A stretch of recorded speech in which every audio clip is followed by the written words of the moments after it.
All right. Do what thou wilt shall be the whole of the law. Welcome to this afternoon's reading of Little Essays Toward Truth. This week we are talking about understanding. Our classes and offerings are free here at Sekhet-Maat, but our rent and expenses are not. So if you are not a dues-paying member, regardless of whether you're joining us live or on YouTube, we would sincerely appreciate your donation of $5 to $10 or, real estate, whatever you got laying around. You can send it to paypal.me/Sekhet-Maat. Warning, per usual, I don't have all the answers yet. I do not speak for Sekhet-Maat, for the OTO, or for anyone else. Your mileage may vary. You may have different opinions than I've got, and that's okay. All right, so we have been working our way through Little Essays Toward Truth, which are 16 essays written by Aleister Crowley.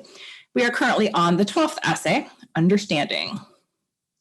This slide should not be there, so there we go. What is understanding? Per usual, I consulted my favorite holy book, the Oxford English Dictionary, to look up understanding and understand. And one of the things that I found that was interesting about this particular word, starting with understand and then moving to understanding, was that the word understand appears in many, many different languages, all from the Northern European group. So here I've written out the forms for Old English, Frisian, Middle Danish, Middle Swedish, Old Icelandic, Middle Low German. I like Middle Low German because they specified the meaning was to step under or to understand, like literally to physically place yourself under a thing. Middle Dutch, Middle High German, regular German. Then with different prefixes, the stem of stand also appears in Old English and in Old Scandinavian, in Old High German, Middle Dutch, and Dutch. So the term understand, as we currently understand it, came into being into later use in the later 16th century and was fully formed the way that we know the word today by 1600. So understand is a transitive verb, means it usually takes a direct object. Starts with to comprehend, to apprehend the meaning or import of, to grasp the idea of. And I would argue, that the Oxford English Dictionary got this one right, and that 1A is pretty much the standard usage of the word understand as we know it today.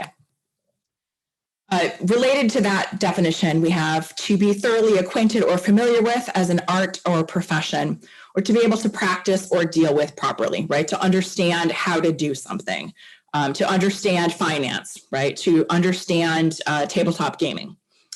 As an obsolete reflective, understand was also used to know one's place or how to conduct oneself properly. So we would probably phrase this differently today, like to understand how to behave at a wedding, or to understand, where to sit or which fork to use or whatever. I like this one, to be in possession of one's senses or faculties, in the sense that if we look back to that Middle High German of understand, where you're literally placing yourself underneath a thing, if your senses or faculties live in your head, right, when you understand, if you've got them, you would be under those senses or faculties. With the secondary definition, to comprehend by knowing the meaning of words employed, to be acquainted with the language to this extent. So, for example, we use this to say, I understand French. I don't speak a lot of it, but I understand French, right? Also, to grasp the meaning or purport of words or signs used by a person. This again goes with the idea of communicating something. I understand you. Definition C also related to understand each other. So to be in agreement or collusion or to be confederates. And I should apologize here that there are a few more typos than usual due to my schedule this week. So just pretend you don't see those. Third definition, to comprehend is a fact, to grasp clearly, to realize. So it's usually used with some kind of clause. So, I understand, I understand that you went to the store. Or I understand that when you add water and acid, bad things happen, right? It was also used with a reflexive pronoun in that same idea, to grasp or to realize yourself. Also obsolete, to ascertain the purport of a letter or something by perusal and consideration. So we would probably use the word understand today, but we would use it in a slightly different grammatical context. Fourth definition is to grasp as a fixed or established fact or principle. Okay. To have knowledge of, to know or to learn by information received. So the B and C definitions here are kind of merged, like to take or accept as fact without positive knowledge or certainty.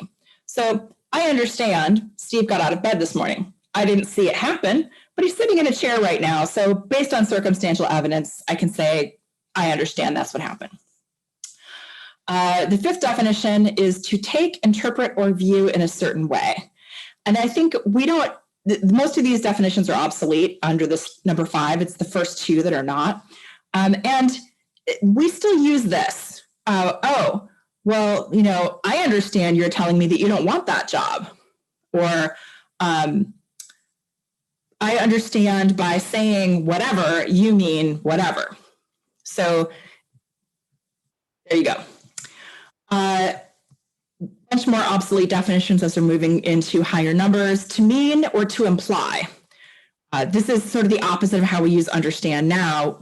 In modern usage, understand is from the observer's standpoint, but to mean or to imply, that understands this. We wouldn't use that construction these days.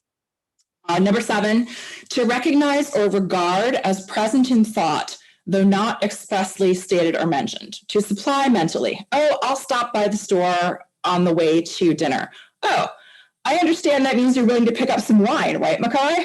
Okay, got it. And then it isn't until we get to the 9th definition here in English, which is also obsolete, that we get to that German, I think it was Middle High German meaning of to stand under. But also it used to mean to support or assist or to prop up. Like if I'm standing under something, I'm providing support for it. And if you kind of picture like Atlas standing under the world, right, assisting or propping up that globe. In an intransitive sense, we have to have comprehension or understanding in general or in a particular manner. So you could use this to discuss a field. I understand art history, right? Or I understand Caravaggio's use of chiaroscuro in the blah, blah, blah painting, right? I'm getting into more obsolete terminology or obsolete usages. We have to have knowledge or information to learn of something, to get news or to receive intelligence. And I love the idea of like a central understanding agency, right? Or a Federal Bureau of Understanding or something along those lines. In parenthetics, for example, I understand to believe or assume on account of information received or by inference. I warned you about the typos and how much I suck at PowerPoint, so don't hold that against me. So, someone says, I'm blah, blah, blah, whatever, wink, wink, nudge, nudge. I understand. Like, I get your meaning. Finally, also obsolete and rare usages, to be subject to one, in the sense of perhaps like a king and subjects, or like a serf and a lord. Literally, you are standing under them, like in the food chain. To give heed, to attend, to listen to one. So if I understand you, I'm understanding my liege, right? I'm required to pay attention or to listen to them. Again, these are obsolete usages that we don't have anymore. So when we move into understanding, we have a verbal substantive meaning of this. So it essentially functions as a noun. So without any article, understanding is the power or ability to understand. And we often use terms like intellect or intelligence to substitute for understanding. We can say of understanding, intelligent, capable, or judging with knowledge. Somebody is capable of understanding. Somebody is, has some I have some understanding of French. I have no understanding of French. I have an understanding of French, right? So they communicate different levels of knowledge or different levels of familiarity with that particular language. Secondary definition, the intellectual faculty as manifested in a particular person or set of persons. So this could be, for example, our group had an understanding that lunch was going to be provided. right? The third and fourth definitions here of the verbal substantive, what we would call a noun, are also obsolete. So signification or meaning sense, reference or application to something. Intelligence or information, again, is similar meaning to the verb understand, and then a rare obsolete usage would be comprehension of something. Also, moving to 5, we have a good understanding of, do you have a contract? We have a good understanding. Or, how do you and your neighbor get along? We have an understanding. That's mirrored by the B definition under 5 of a mutual arrangement or agreement of an informal but more or less explicit nature. This may be the understanding that if I make dinner, you do the dishes, right? And I really liked definition number 6 as a slang or colloquialism. Understandings are footwear, shoes, or boots, because they're literally under your standing. Or also slang colloquial, legs or feet are understandings. I just thought that was kind of fun because literally, again, the meaning, if you break down the word understanding, right, this is one of those words that as a kid, you're like, wait, so you park in the driveway, but you drive in the parkway. What is that all about? So this is a breakdown of terms where it actually kind of makes some sense that legs or feet would be understandings because when you're standing, they're under you. Maybe funnier in my head. As a participle adjective, so we're talking about an understanding of something. Persons or animals possessed of understanding, having knowledge and judgment or intelligence. You can say in understanding French, I know that you don't, or in understanding German, split participles are okay. That's a rare or more obsolete usage. Also, understanding of the mind, for example, would be endowed with the intelligence or intellectual. Understanding of speech is another rare usage, displaying intelligence. Also obsolete, capable of being understood or intelligible. And displaying sympathetic tolerance of a forgiving nature or temperament. So this would be when your child comes in the house with muddy boots for the 97th time, and you are understanding because they are 3 and don't know any better, right? Or, the cat, again, doesn't understand why or doesn't know why you get upset when you do something. So you're very understanding about that behavior. All right, so remember those Chaldean oracles of Zoroaster? If you whip out your, where did my book go? Little Essays Toward Truth. In the very beginning, sorry, mine's falling apart here. In the very beginning, the foreword indicates that Crowley and his Renaissance encyclopedist predecessor, Giovanni Pico della Mirandola, were both profoundly influenced by the Chaldean oracles, a collection of precepts attributed to Zoroaster and collected by the Byzantine philosopher Michael Psellus in the 11th century. Crowley considered Little Essays Toward Truth to be, quote, a species of commentary thereupon.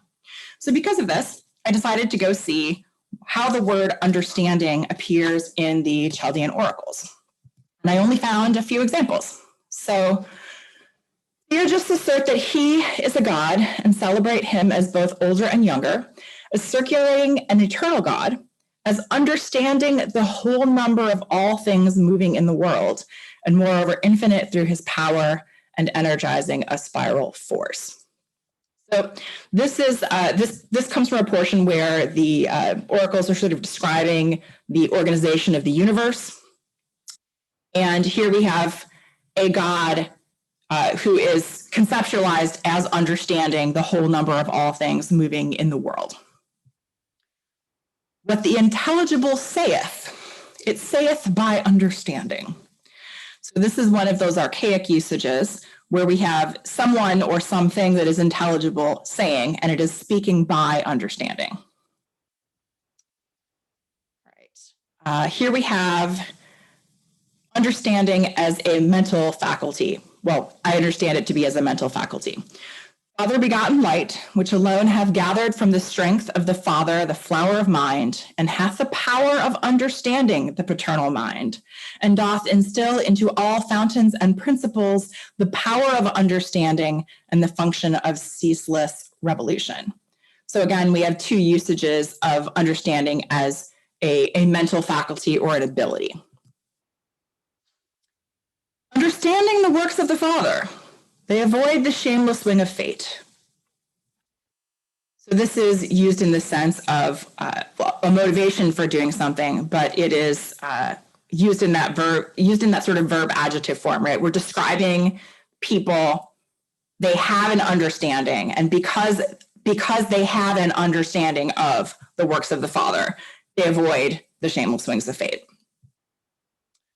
All right, for the paternal self-begotten mind, understanding his work sowed in all, the fiery bonds of love, that all things might continue loving for an infinite time, that the connected series of things might intellectually remain in the light of the Father, that the elements of the world might continue their course in mutual attraction.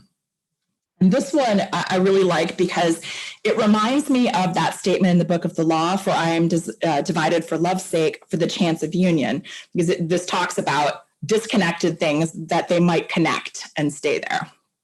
But again, it is understanding his works sowed in all. So we have a mind that has an understanding, the paternal self-begotten mind, understanding his works sowed in all. Now I'm going to act based on that understanding. Alrighty, so prior essays regarding understanding.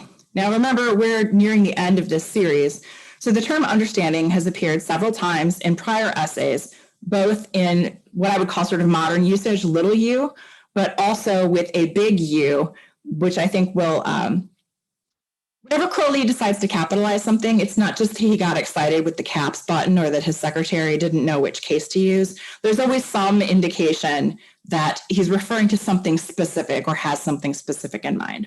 So with that understanding, I crack myself up. Let's move to some of the prior quotes that use the term understanding in the older little essays. So Man, the first essay in this series is titled Man, and it discusses the constitution of man and the parts that make up man. And two of the parts that make up man are the Chia and the Neshama. The Chia exists in the second sphere on the Kabbalah, and is referred to as the creative impulse or will of Yakaida, the energy which demands the formulation of the coordinate axes aforesaid, so that Yakaida may obtain self-realization, a formal understanding of what is implicit in its nature, of its possible qualities. So here the term understanding is used as something that Chia is going to use in order to assist Yakaida, right? Yakaida wants to obtain self-realization or a self-understanding. I think it's Neshama. I keep saying Neshama, so whatever, don't shoot me. I'm not a Hebrew scholar. This is the faculty of understanding the world of Chia. So the Neshama, it says, is the intelligence or intuition of what Yakaida, or that sort of God spark, that little piece of the bigger thing that's going to go get a meat suit and become you, wishes to discover about itself. So we have two different senses of understanding used here, understanding little u, both as something and understanding I want to obtain, but also the faculty of understanding a thing that I have that I can work with. In memory, we again see understanding with a small u. Herein is one of the most irritating obstacles in the path of the wise. For the normal development of memory in time leads to a better understanding of the true will of the individual as he conceives of himself, so that he perceives a universe teleologically more rational as he progresses. So this again talks about understanding as something that you acquire, and here with memory that evolves over time, specifically in the concept of understanding your true will. Understanding first appears with a capital U in the essay on sorrow. And any one of the movements of the mind is, without assiduity and enthusiasm, capable of transforming the trance of sorrow itself into the cognate trance attributed to understanding, the trance of wonder. So you may remember there's a whole essay about wonder, and we spent a lot of time talking about the trance of wonder, but here now Crowley is attributing the trance of wonder to understanding, potentially to Bina, which is the Sephiroth on the Tree of Life, that is also named understanding. So that's something to footnote as we go through the essay. In wonder, as you may recall, Crowley said, "It is written, the fear of the Lord is the beginning of wisdom." Here the predicate refers to the opening of the grade of Magus, but the subject, duly translated, reads, the wondering at Tetragrammaton, and so refers to this trance. For herein one is wholly identified with the universe in its dynamic aspect, and the first synthesis of the understanding thereof is this amazement at the fitness and necessity of the entire mechanism. Crowley also uses understanding with a big U in this essay. The trance of wonder arises naturally. It is the first movement of the mind from the final phrase of the oath of a master of the temple. I will interpret every phenomenon as a particular dealing of God with my soul. For immediately the big U understanding illuminates the darkness of knowledge. Every fact appears in its true guise miraculous. In all trances of importance, most especially in this, the postulant should have acquired the greatest possible little k knowledge and big U understanding of the universe, properly so called. And again, later on, Crowley says, our work demands more than this. The neshama, or intuitive mind, must also be furnished with big K knowledge and big U understanding of those planes of knowledge which are inaccessible to the trained sense. So repeatedly in this essay on wonder, we have big U understanding. Now, throw back to that essay on wonder. One of the first passages that uses the word understanding is, it is written, the fear of the Lord is the beginning of wisdom. Here the predicate refers to the opening of the grade of Magus, but the subject, duly translated, reads the wondering at Tetragrammaton, and so refers to the trance of wonder. And remember, just because this may become useful as we find our way to the essay today on understanding, when Crowley wrote, it is written, the fear of the Lord is the beginning of wisdom, he's referring to Proverbs chapter 9, verse 10. The fear of the Lord is the beginning of wisdom, and the knowledge of the holy is understanding. So when we talked about the essay on wonder, we were focused here on the fear of the Lord and the beginning of wisdom. But here he's saying knowledge of the holy, not just any knowledge. Knowledge of the holy is understanding. Here are some other, so we also have the spirit of knowledge and the fear of the Lord as being the gifts of God. And then there are some commentaries. I notice the commentaries all talk about understanding, right? Benson first says, the very first and indeed the principal thing to be instilled into all men's minds, without which they will make no progress in true wisdom, is a serious sense of the divine majesty and an awful regard toward him. Now, this sense of the divine majesty is a type of understanding, right? Like, he's not using the capital U understanding, but it's the same kind of concept that's going on here. And next, that no knowledge deserves the name of understanding, but that which disposes us to devote ourselves in holy obedience to God. Now, as a Thelemite, I encourage you to consider, and next, that no knowledge deserves the name of understanding, capital U, but that which disposes you to devote yourself in holy obedience to your true will, the great work, the summum bonum. We can also compare the appearance of knowledge and understanding and wisdom by taking a look at Proverbs 9:10 in the King James Version and comparing it to Proverbs 1:7. So again, Proverbs 19 is the fear of the Lord is the beginning of wisdom, and the knowledge of the holy is understanding. In Proverbs 1:7, we have the fear of the Lord is the beginning of knowledge, but fools despise wisdom and instruction. In other words, they lack understanding of the import of that fear of the Lord or the foundation of knowledge.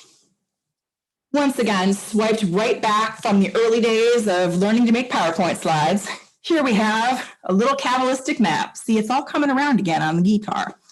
The fear of the Lord is the beginning of wisdom. It's yellow. It's color-coded to the Sephiroth that it belongs to on the Tree of Life. And the knowledge, that's not really a Sephiroth. It's Doth hanging out there, of the holy is understanding, which is hanging out in green there in Bina. And so we have Hokmah and Doth and Bina making that potential pyramid shape, if you think of Doth as floating up in the air, as Crowley described it in our previous essay on knowledge. Then we have a different type of triangle. If you take a look at the fear of the Lord as the beginning foundation hanging out there in Yesod, right, of knowledge. Again, knowledge hanging out there in Doth. But fools despise wisdom and instruction. So you can kind of see in this way, if you think about fools despising wisdom and instruction as lacking understanding, you can't really create a great looking pyramid there with your knowledge floating at the top if you're using only Chokmah and Yesod as your base. I may be like way out in the air here, but I thought it was interesting to contemplate that in essence, Doth would be the Yesod equivalent spot north of Tifereth, right? Between the top, Yesod being the last Sephiroth south before you get to Malkuth. And then just contemplating how these two different shapes would make pyramids or would not, as Crowley mentioned, knowledge really floating above and in a different plane than the tree of life. All right. In Beatitude, we have a capital U understanding. It may be said at once that those who have attained to higher grades, basically those above the abyss, can hardly return to this beatific vision, for it implies a certain innocence, a certain defect of understanding, which is not possible to a master of the temple. Now, if you consider that understanding correlates with Bina, and also with the grade of Magister Templi, or Master of the Temple, right? Once a soul crosses the abyss and makes it through the abyss and into the city of pyramids that rests in Bina, they've achieved understanding. So in order to regress from that beatific vision, the implication here is a defect of understanding, a lack of having reached Bina. And it's not possible for a Master of the Temple to have not reached Bina. So far, so good? All right. Next slide here, laughter. I love this because remember we had two essays where we talked about this perception of the universal joke. Well, this is also in the essay on laughter associated with that capital U understanding related to Bina. So it is thus the perception of the universal joke leads directly to the understanding of the idea of self as coterminous with the universe, and at the same time one with it, creator of it, and aloof from it, which triune state is, as is well known, one of the most necessary stages of Samadhi. It is the culmination of one of the two most important chapters of the Bhagavad Gita. So here we have perception of the universal joke leads to capital U understanding. And what you are capital U understanding is that self extends as far as the universe, is the universe, created the universe, and has nothing to do with the universe. In other words, that self, that capital S, your big self, not the little like ego self, right, is every relationship with the universe that it could be, including being the universe itself. And this also goes along with a thelemic concept of, making no difference between anything and any one thing and any other thing. Moving on to indifference. This indifference being a habit of normal mind, it is easier to attain than any true samadhic state and involves less technical ability. This is particularly the case because, as noted above, the trance of sorrow has been an almost necessary preliminary to proper understanding of what it implies. So here we have a little u understanding, right? Regular old, I have an understanding of the state of indifference. In order to get there, you have to understand, or you have to have a concept of the trance of sorrow, right? So the trance of sorrow, throwback, being that idea that everything is sorrow because none of it's real. You're not truly connected to any of these things. And eventually death will disconnect you. On the flip side, the vision of sorrow being seeing that as that spark of life travels across the abyss and down the tree to join up with a meat suit, it's going to be separated from the true and living holy God Most High. All right, onward. Let's talk about mastery. Mastery has misunderstanding, which I think it's the anti-understanding, which is pretty excellent. Here, the greatest obstacles are these. Firstly, the misunderstanding of self. And secondly, the resistance of the rational mind against its own conclusions. These are both, in effect, a type of misunderstanding. So failure to properly understand self, capital S, is the greatest obstacle to mastery, according to Crowley. When we get to trance, we have misunderstanding and understanding. So these quotes are obviously not back to back. I've thrown a couple of ellipses in there to try to indicate that. But the first time that an understanding word shows up is the constant folly of the traditional mystic has been to be so proud of himself for discovering the great secret that the universe is no more than a toy invented by himself for his amusement, that he hastens to display his powers by deliberately misunderstanding and misusing the toy. So once this traditional mystic has achieved a certain knowledge, he then misapplies that knowledge because he's misunderstanding the universe as he's, showing it off. Like, look, I can make it do this. Wee, wee. All right. Another concept of understanding shows up later in the essay. In this sense, it may be said that the universe is a constant issue into trance. And in fact, the proper understanding of any event by means of the suitable contemplation should produce the type of trance appropriate to the complex event individual in the case. Without unpacking that too much, essentially what Crowley is saying that, look, whenever you're in trance, the universe is going to kind of butt in. It's going to issue into trance. If you want to understand an event, you need to have suitable contemplation. If you have suitable contemplation, that's going to produce the type of trance that's appropriate for you to obtain that understanding.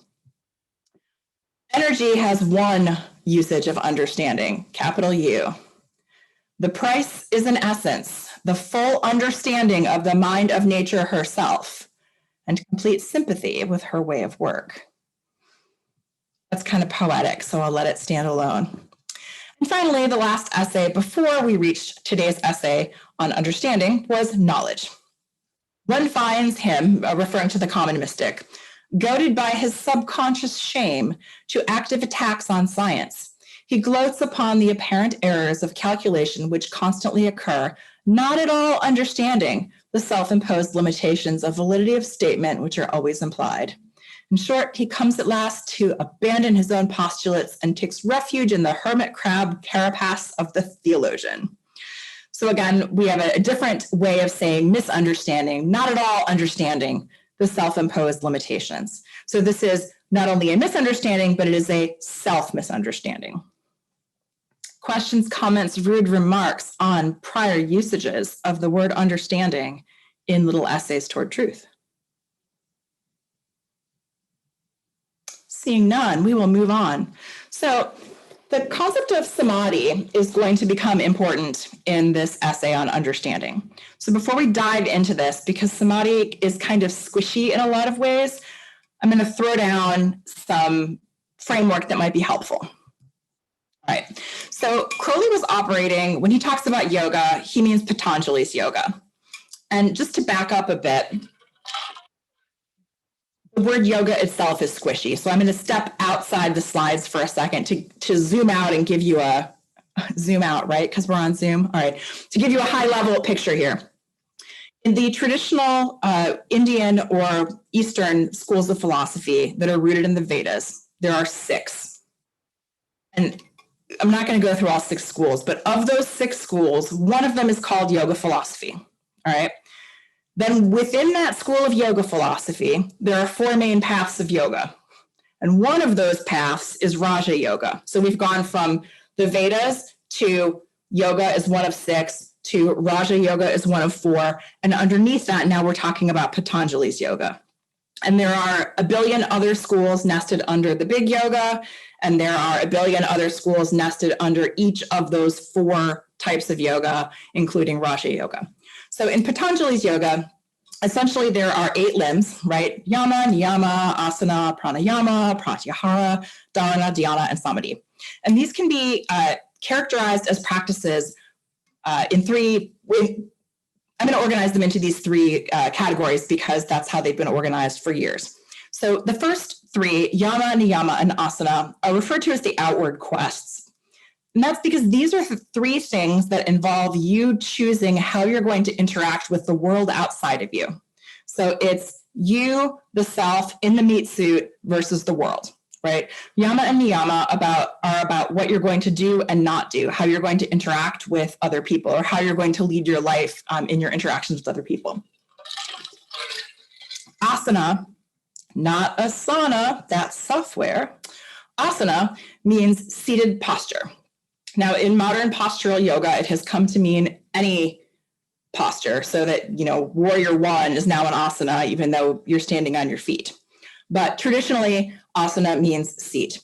So you can think of this as a specific way of how you are arranging your body in relation to the world. That is why these three are considered the outward quests. Pranayama and pratyahara are about the dealings of yourself with your body. So pranayama is usually associated with breath work, because breath is a proxy for prana, or the life force. It's how we decide if you're a corpse or a living person, right? If you're not breathing, you're probably a corpse. If you're breathing, you're probably still alive, right? So pratyahara deals with sense input withdrawal, which is a way of cutting off your mind or your inner self from information that you receive from the outside through your body. So both of those are considered inner quests because they deal only with you and your body, as opposed to the first set, yama niyama asana, which are you, your body versus the world. The third grouping is dharana, dhyana, and samadhi. These are called the quests of the soul because we're done dealing with the world. We're done dealing with the meat suit. Now we're just dealing with the inside stuff. So without getting too deep into the meaning, dharana is essentially focus and concentration. Dhyana is kind of a proxy for meditation. And then samadhi is either a super hyper-focused form of meditation or the ecstasy and enlightenment that comes from that. Regardless, all of those things take place inside the meat suit without reference to the meat suit. So we've gone from me versus the world to me, the meat suit, to me, the stuff inside the meat suit. In case you care to look them up, because we're not going to talk about all these today. But Patanjali, who we're referencing because Crowley refers to 8 limbs of yoga, so we know he's talking about Patanjali, even though there's evidence that he's read other texts. He knows Patanjali is not the only game in town, but this is where he hitches his cart, so we're going there. These are all of the sutras that reference samadhi. Generally speaking, the Yoga Sutras are organized into 4 padas, or feet. The first is actually called Samadhi Pada, and it's considered the part on contemplation. So we're going to read something about samadhi there. The sadhana pada, sadhana is a word for spiritual practice. It's considered the portion on practice. And so there's also some discussion of samadhi in the sadhana pada. The third pada is called vibhuti pada, or the portion on accomplishments. And the Vibhuti Pada talks a lot about what are called the siddhis, or kind of the yoga superpowers, that after practice, supposedly you can, get big and get small. You can close your eyes and hop like a frog. You can, do all these various things. We're not going to talk about those because I don't care. And then the fourth pada, which we're also not going to discuss really, is called Kaivalya Pada, the portion on absoluteness. And the fourth pada was written later, probably not by the same author or authors that composed the first 3 padas. So yeah, whether you think the fourth pada is all that exciting, your mileage may vary. We're not going to spend a lot of time talking about it. All right. So when when Patanjali talks about practice, yoga in practice, right, the second pada, he talks about something called Kriya Yoga. Now, that's not the modern postural school called Kriya Yoga or the Temple of Kriya Yoga. He specifically means yoga and practice.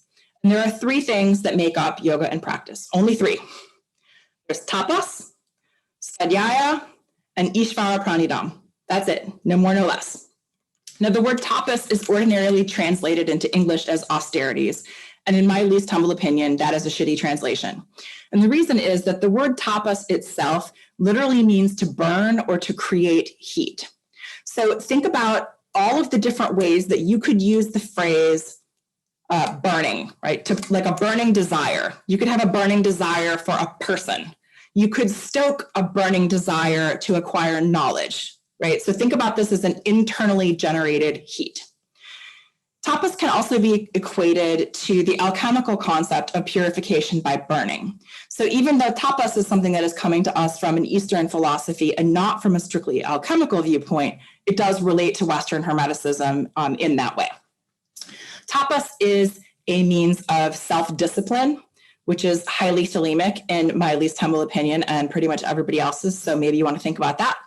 A lot of writings on tapas talk about accepting pain or recognizing pain as providing gifts, or pain as a method to progress or something along those lines.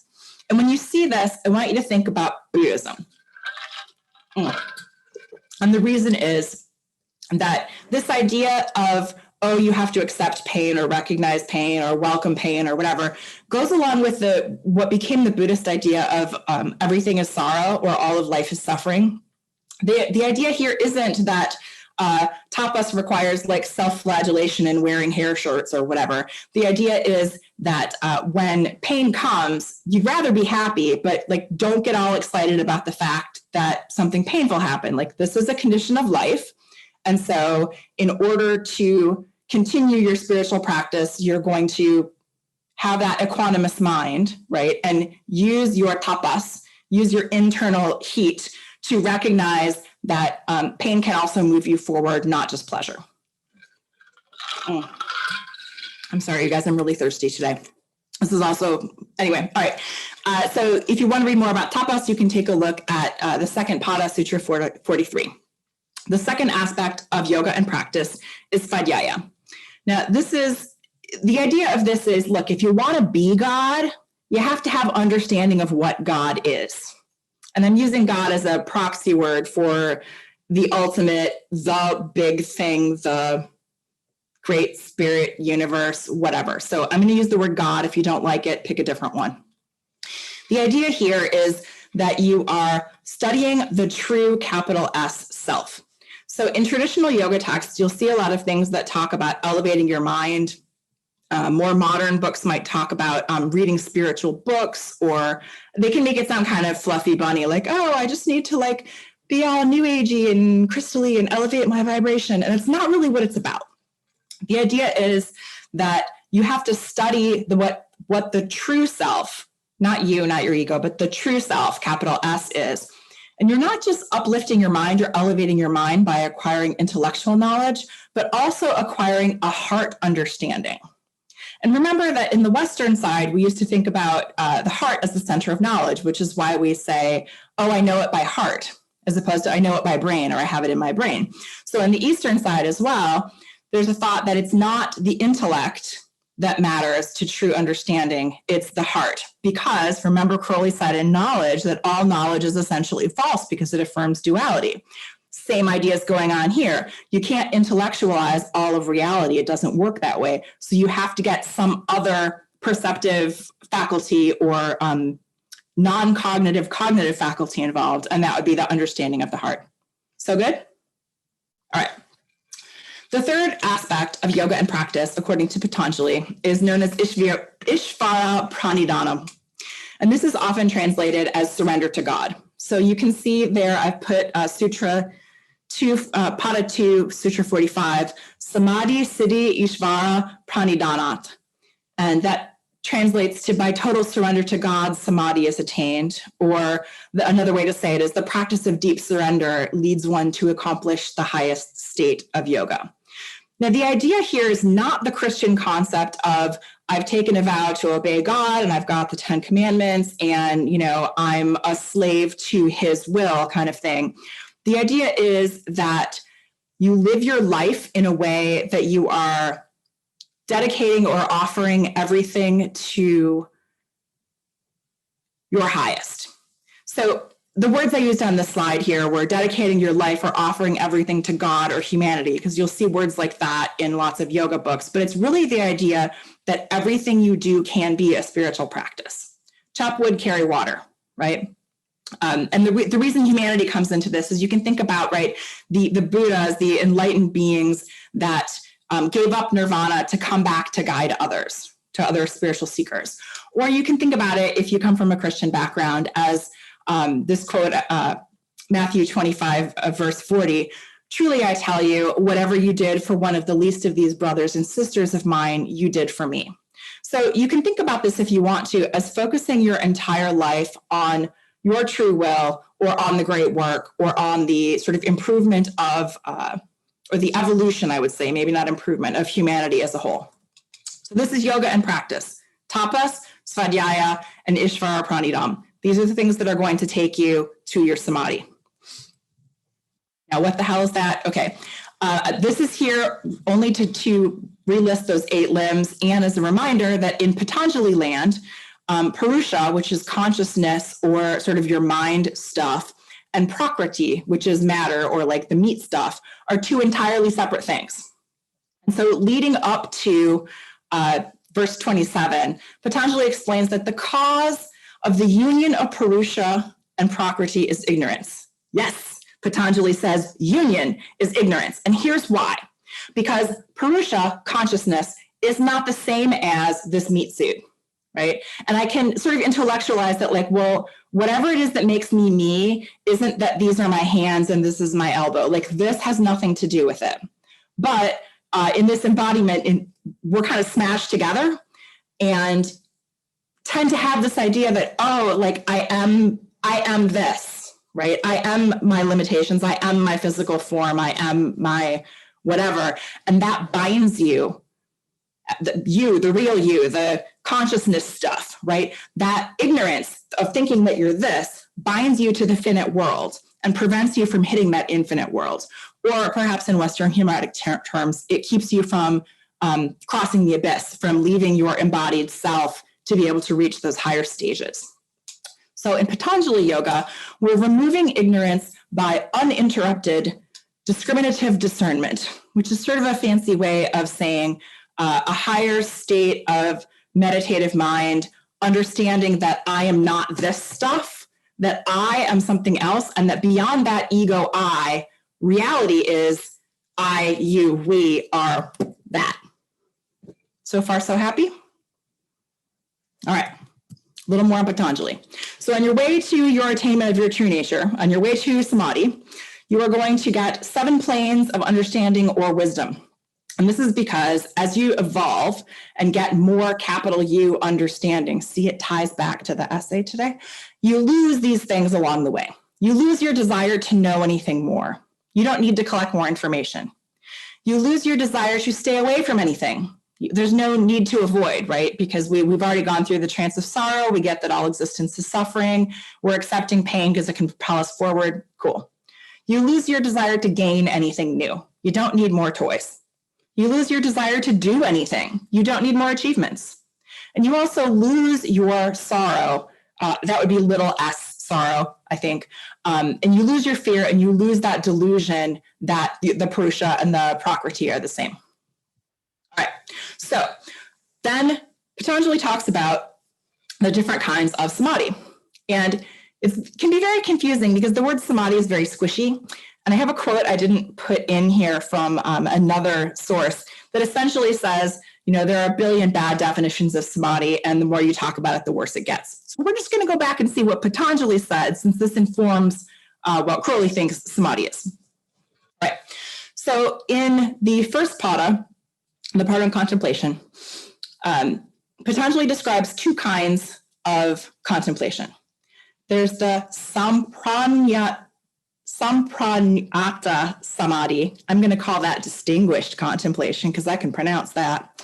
It is accompanied by reasoning, reflecting, rejoicing, and pure I amness. The other kind is achieved by the firmly convinced practice of the complete cessation of the mental modifications. Only the impressions remain. And this is sampranyata, or non-distinguished. And if you look here, you can see sam is a prefix that means with, and if you add a to the beginning, it means without. So we have distinguished contemplation and not distinguished contemplation. But what the hell are those? Patanjali tells us. Distinguished contemplation comes in 4 flavors. If you look at it, we have reasoning, reflecting, rejoicing, and pure I amness. These correspond to the 4 divisions of Prakriti, or, meat stuff, physical things. So we start with a very gross. Savitarka Samadhi is very gross material. That's physical stuff. This is your meditation by looking at a candle that is actually in front of you. We have Savichara Samadhi. This is a samadhi based on the subtle elements or the tanmatras, and we're not going to get into the tanmatras. But in terms of the candle, this would be not the candle, but this would be a meditation on a flame, the concept of flame, no actual candle in front of you, just the idea or the idea of fire. Then the third type is Sa-Ananda Samadhi, which is with bliss Samadhi. Ananda is the word for bliss. And this is meditation on the sattvic or purified version of your mind stuff, your chitta and your bliss. So we've gone from a physical thing to a more abstract idea to an even more abstract idea. And then the fourth kind of this distinguished contemplation is sa with asmita samadhi, which is your ego or individuality, your meditation on your I consciousness. So in terms of the distinguished contemplation, it's all tied to matter, starting from the meaty bits to the whatever it is inside me that makes me me. Now, the other kind of samadhi is the kind that doesn't use any prakriti. So Sutra 20 in the first pada tells us it could come through faith, strength, memory, contemplation, or discernment. The next sutras tell us that to the keen and intent practitioner, this samadhi, sorry for the typo, comes very quickly. The time necessary for success further depends on your tapas. It depends on whether your practice is mild, medium, or intense. And finally, Patanjali tells us that this type of non-distinguished samadhi is also attained by Ishvara Pranidhana, right? That total devotion and dedication to God, as previously explained, not meaning, me and a guy on a chair and a beard. So we have two kinds of samadhi, one based on stuff, one not based on stuff. All right, after going to all this trouble to explain sampranyata and asampranyata samadhi, he says, let's just call them sa-bija and nir-bija. Bija means seed. Sa is with and nir is without. So a sa-bija samadhi has a seed, like a thing that I was focusing my attention on, and a nir-bija samadhi does not have a seed. So in those distinguished examples, the candle is the seed, or the concept of fire is the seed, or the meditation on my I amness is the seed. Those are all objects in a way, whether they're physical or conceptual objects on which I focused my mind. In a nir-bija samadhi, that non-distinguished samadhi, we don't have one of those things. So Patanjali says, look, all these sabija samadhis, the ones with the seeds, they're fine, but they could bring you back into bondage or mental disturbance, because if something happens to that seed, you're toast. You have to start over again. Whereas if you don't have a seed to start with, there's nothing to take away. So in the purity of nirichara, non-reflective samadhi, this nirbija samadhi, the supreme self shines. You don't need your focus to be on something. The supreme self just is. Supreme self, big S. This is also called Ritambara Pranya, not prana, pranya, or the absolute true consciousness. Now remember, Patanjali is writing in sutra form, so the idea is to keep things as small and short as possible, but he goes on to say, look, I'm going to talk about this absolute true consciousness you're going to get with this seedless samadhi. It's a special truth. It is totally different from knowledge gained by hearing, study of scripture, or inference. It comes from somewhere else. And the impression produced by this samadhi, this nirbija, seedless samadhi, wipes out all the other impressions. But wait, there's more. The end of the first pada says, even when this impression is wiped out, every impression is totally wiped out if there is nirbija samadhi. So if you hit that seedless samadhi where the pure supreme self is shining, Everything that has ever made an impression on you before is gone. You are in pure consciousness. And I like this Swami Satchidananda's explanation, so I put the full quote up here. But my favorite part is the end. You have attained, even the feeling, I have realized God, should go. Because that's still duality, right? You have an observer and an observed. So once you take that away, you're like, nope, that's gone. Then you are completely free. You have attained nirbija samadhi. There is no more birth or death for you. You realize, in the sense of obtaining or achieving, your immortality. So that, my friends, is samadhi. Here are a few more definitions or translations, of this particular phrase. And I like some of these because depending on what you've studied before, you might have memorized, yoga chitta vritti nirodha. Yoga is the stilling of the fluctuations of the mind. Vivekananda is like, well, the yogi whose vrittis have become powerless. He's got it. And again, some additional translations. The one by Barbara Miller is, anyway, I like it, but it's a little new agey for me. But when the turnings of thought stop, contemplative poise occurs, in which thought, like a polished crystal, is colored by what is nearby, whether perceiver, process of perception, or object of perception, not making no difference between any one thing and any other thing. So, now that we've yapped about samadhi and where we've seen understanding before and what understanding means, let's read the essay. Nick, take it away. The nature of knowledge, the culmination and stasis of the intellectual faculties, has been discussed in the previous essay. It implies a contradiction in terms. Understanding is the resolution of this antinomy. It is the chief quality of neshama, the intelligence, an idea insusceptible of true definition because super-rational and only appreciable by direct experience. One can say at most that it is independent of any of the normal modes of motion of the mind. So remember that the neshama lives up there in Bina, and it is this faculty of understanding the world of Chia. Jeff, will you take the next one, please? Sure. It is a significant illustration of the truth of this Kabbalistic theory that women often possess most excellent intelligence while totally incapable of the knowledge and reason on which logically it is founded.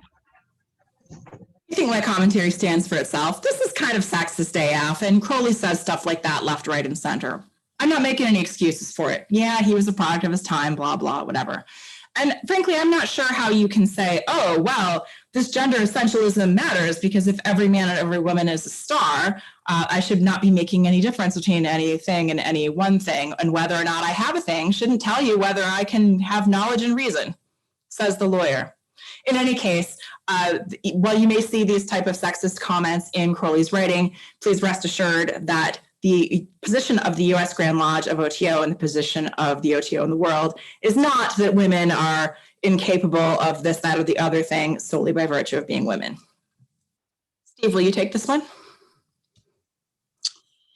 Samadhi, at first onset productive of bewildering ecstasy, ultimates in this understanding. One may say, therefore, that understanding implies a certain somatic quality of apprehension. Duality is perhaps not absolutely abolished, save in the superstructure of the state, but it assumes a form which it would be absurd to call dualistic. It will be noticed that violation of logic is essential to every true effort to convey the conception. So Crowley is continuing to make that distinction between knowledge, as discussed in the prior essay, and understanding, which is something that is beyond rational, beyond intellectual.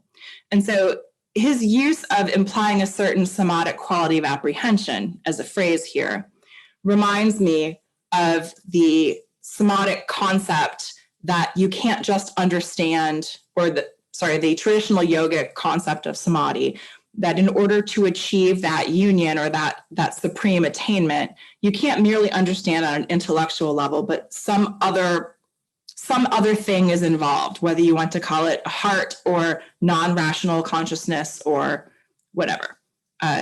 Thoughts, comments, additions on these first 3 slides? All right. Nick, will you take the next one, please? This fact lies at the root of all Trinitarian symbolism. The scheme is geometrical in idea and even arithmetical, as shown by the attribution of Bina to the number 3. But the solution of every dyad in a triune triad is misleading, insofar as it purports to interpret the phenomenon in terms of intellect, and only useful as it may train the reasoning faculties to supersede themselves in a sublime suicide upon the altar of the mystic intuition. Though this, after all, is a mean imitation of the proper process. For it is this, firstly, unscientific in method, and secondly, illegitimate in its denial of its own validity. So I've thrown up a diagram of the Kabbalah here so you can see where we get to 3 on the tree, and that's Bina, and that's where understanding lives.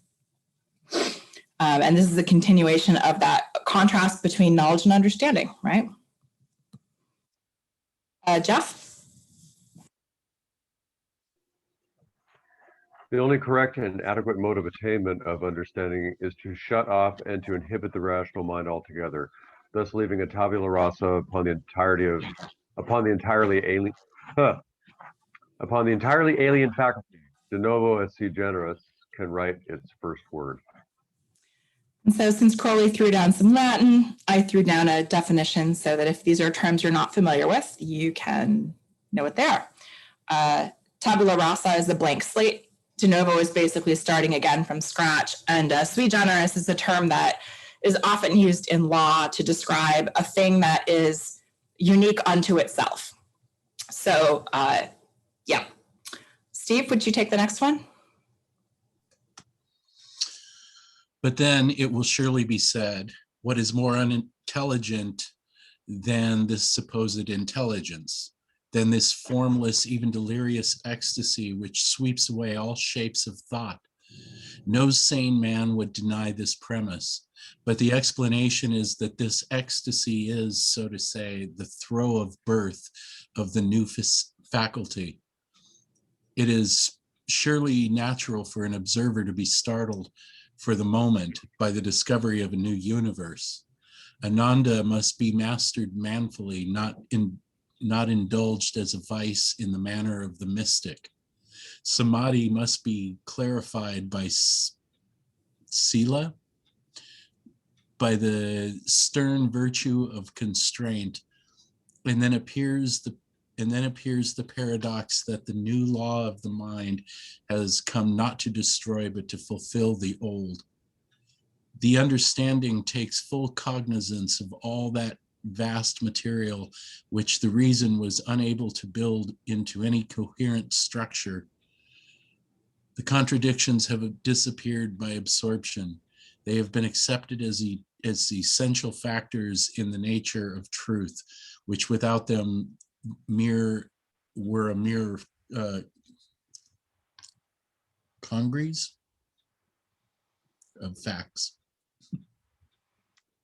So this is like, hey, Crowley, how many concepts and 50-cent words can you jam into one paragraph?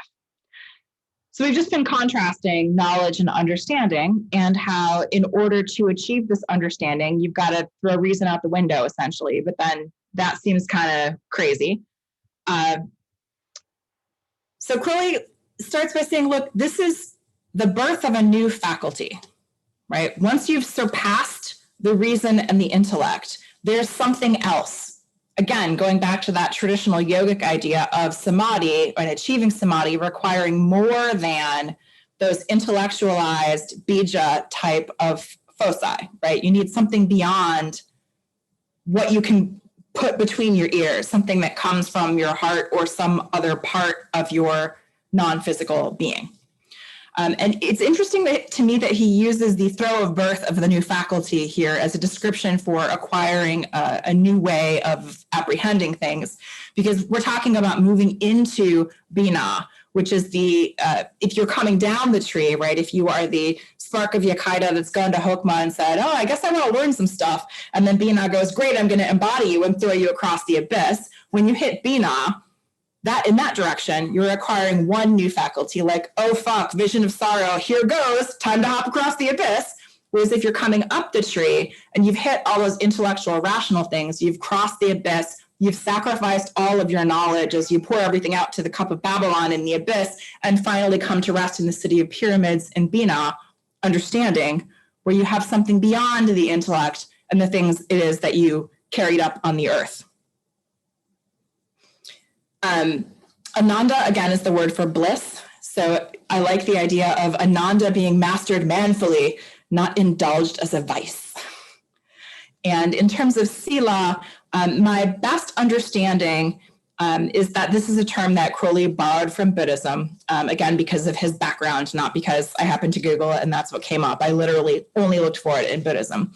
And this has to do with right speech, right action, right livelihood. And rather than taking those in truly Buddhist terms, instead, what I would do is think of them as tools for self-discipline, because if you are going to clarify your samadhi, right, how do we get to samadhi? We get there by tapas, right, which is self-discipline. We get there by svadhyaya, which is the self-study. And we get there by Ishvara Pranidhana, which is sacrificing it all or giving it all to God / the summum bonum / true will, right? So if you can think of all of those things as kind of being wrapped up in Sila, that stern virtue of constraint is essentially self-discipline, self-restraint, right? So once you get to Samadhi and you go, okay, I've clarified these things, then you understand there's not a conflict between this rational intellectual and this other thing. Instead, Crowley is trying to explain, in my least humble opinion, that you've got this intellectual, but there's all this stuff that the intellect and the reason can't quite integrate. And so when you get this other way of doing, apprehending, suddenly you can put all the things together. And so when he uses this phrase, the contradictions have disappeared by absorption, one of the other English translations of samadhi that is often used in Buddhism is absorption. Thoughts?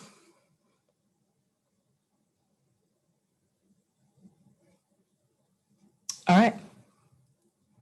Nick, please. It will be clear from all these considerations that there must need be no surprise at this primordial paradox, that skepticism, absolute in every dimension, is the sole possible basis of true attainment. All attempts to shirk the issue by appeals to faith, by mystic transcendent sophistries, or any other spiritual varieties of the three-card trick are devoted to the most abject destruction. One cannot find the lady by any other way than that of the knight-errant, of the great fool, the way of the eagle in the air, whose sacred number is the sacred zero. Yea, also, not being all and all being pan, the only due address to godhood is in the dual form. So here we have Crowley saying, look, skepticism is our only basis for attainment. You can't say, oh, I just believe it. And I like how he refers to mystic transcendental sophistries or other spiritual varieties of the three-card trick. And I didn't know if you'd all be familiar with this, but you see some movies and there's a guy hustling who's got three cards. He's like, find the lady, find the lady, find the lady. That's essentially the three-card trick, right? So then Crowley says, okay, so how are we going to find the lady? You can't engage in this, but the only way to do it is to go by the knight-errant of the great fool, which is a direct reference to the path of tarot, right? The great fool is you, is the zero card, right? The way of the eagle in the air, sacred number is the sacred zero. Oops, I guess I didn't. I was going to throw another slide in here to talk about not being all and all being pan, but it appears that I left that for you to ponder on your own.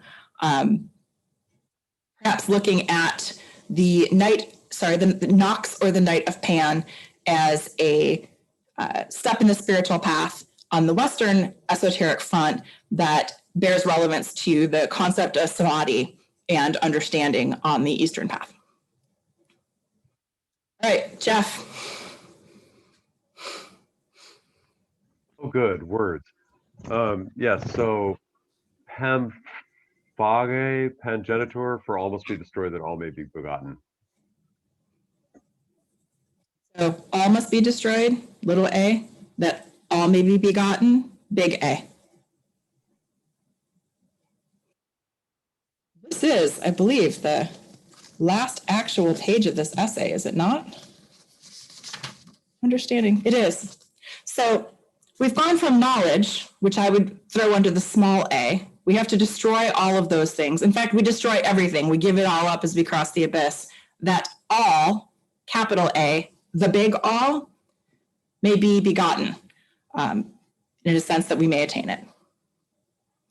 Before I move out of the essay, any thoughts on the essay or like personal ideas or anything you want to kick around? Because it's short, but it's punchy. I mean, on a really basic level, I think it was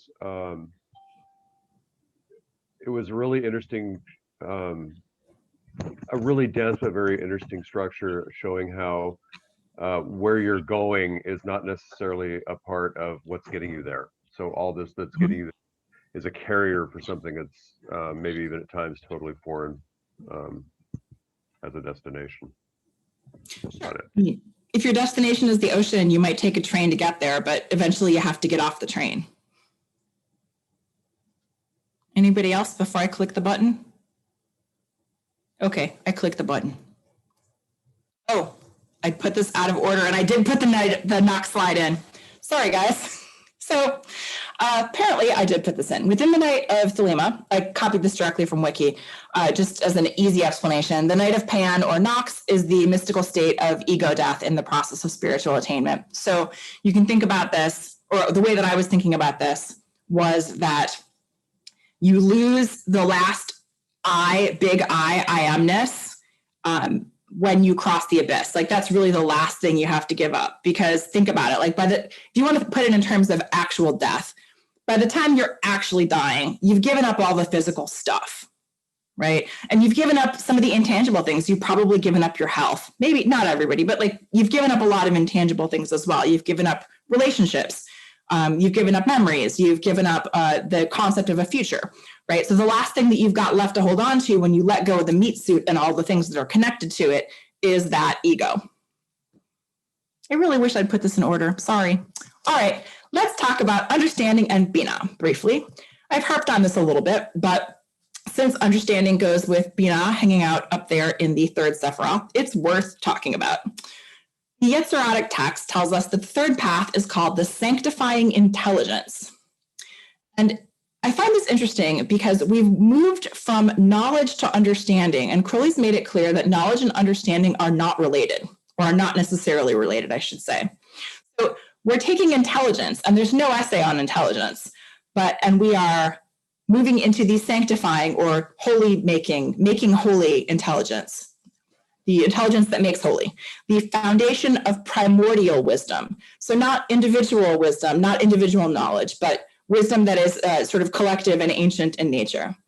It is also called the creator of faith, something interesting to think about in terms of what samadhi is and what faith, or shraddha as it is in Sanskrit, might mean in a system where you don't just have faith in God in advance. That's not how it works. And the roots are in Amen. It is the parent of faith, whence fate emanates. So again, Bina is associated with Bria, which is the creative world. It's associated with the Neshama, or that part of the soul that is going to embody that little God spark and throw it over the abyss. In the AA, it's associated with the grade of Magister Templier, Master of the Temple. Some of the symbolism is as the superior mother, as the primordial giver of form. In the Yad He Vav He formula, it is the He initial. It is inception. It is seen as the older parent. This is not the young, 20-something mother. Bina, along with Hokmah, are the aged parents. So this is the dark, sterile mother. And with the concept of understanding and our discussion of samadhi and understanding under your belt, I think it's interesting to consider that the virtue is silence, because what is silence but the absence of anything, the absence of sound or all sounds at once to the point where they're one and none. And the vice is avarice in terms of forming the wrong idea of oneself or greedily holding on to some of that knowledge that's intellectualized that has to be given up in order to come to true understanding. It is associated with the threes and with the queens. Bina is also known as the gate of tears. This harkens back to that vision of sorrow, where as you're coming down the tree to cross the abyss, you realize that you will be cleaved in two with the hole above the abyss and you, the little God seed, in the meat suit below the abyss. It's also associated with the regenerating and reconciling aspect of God in the dying God motif. So it's the Virgin Mary, but also the Mater Dolorosa, right? The Mary after Jesus has been crucified. In Bina, the idea of form is implicit. It's not explicit yet, because Bina is going to bind the force of Hokmah into some kind of limiting form to train the spirit. And then as the spirit comes back up, that limiting form can be undone in a sort of anti-birth, as it were. Bina is also associated with individualism that is impossible without limits, because if there are no limitations, there is no individuality, right? If there are no limitations, then everything is the same. There's nothing that differentiates me from you, or style from not style, or up from down. And then it's also associated with water and the sea of consciousness. All right, understanding in the holy books. It gets sexy. The very first one I found, these are in the order that they appear in the concordance, of course.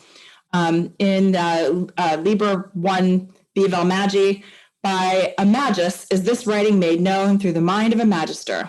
The one uttereth clearly, and the other understandeth. Yet the word is falsehood, and the capital U understanding darkness. And this saying is of all truth. I'm not going to read all of these because you can read, but we have another idea of understanding. In Liber Portalucis, I apologize, I left the verse off on this one. You will easily understand that the religions of the world are but symbols and veils of the absolute truth.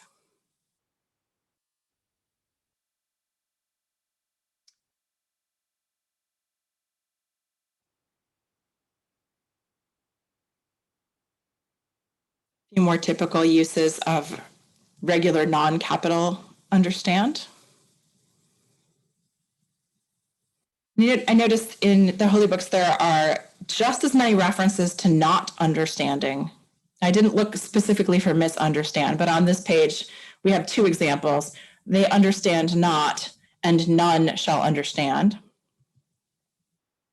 No man shall understand. Then in the book of the law, we have divide, add, multiply, and understand, which is just a nightmare to those of us that don't math.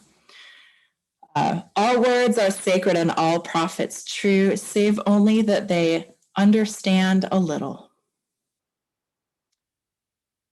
And from the second chapter, there is great danger in me, for who doth not understand these runes shall make a great miss.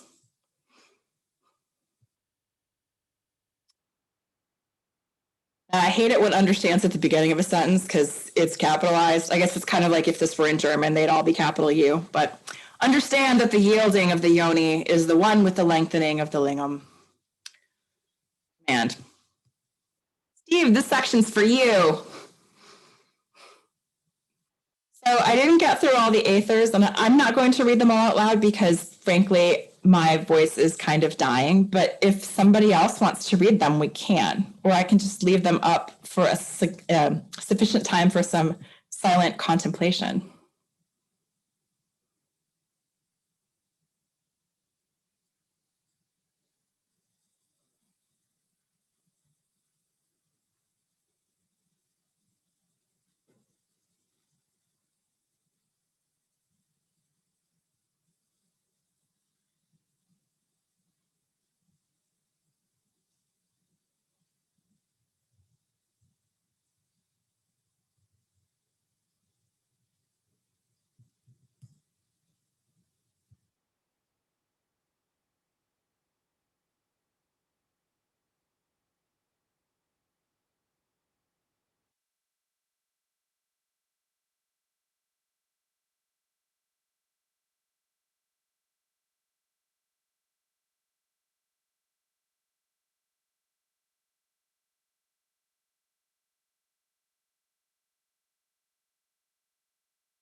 Hopefully you didn't mind my cat offering up some color commentary there. Anyway, general references. You've seen all these before. Thank you all for coming to today's class and reading through of Understanding from Aleister Crowley's little essays toward truth. If you are, again, not a dues paying member, we'd love for any donation that you're willing to give us at PayPal.me/Sekhet-Maat. And hopefully we'll see you next month for the next essay. Love is the law, love under will.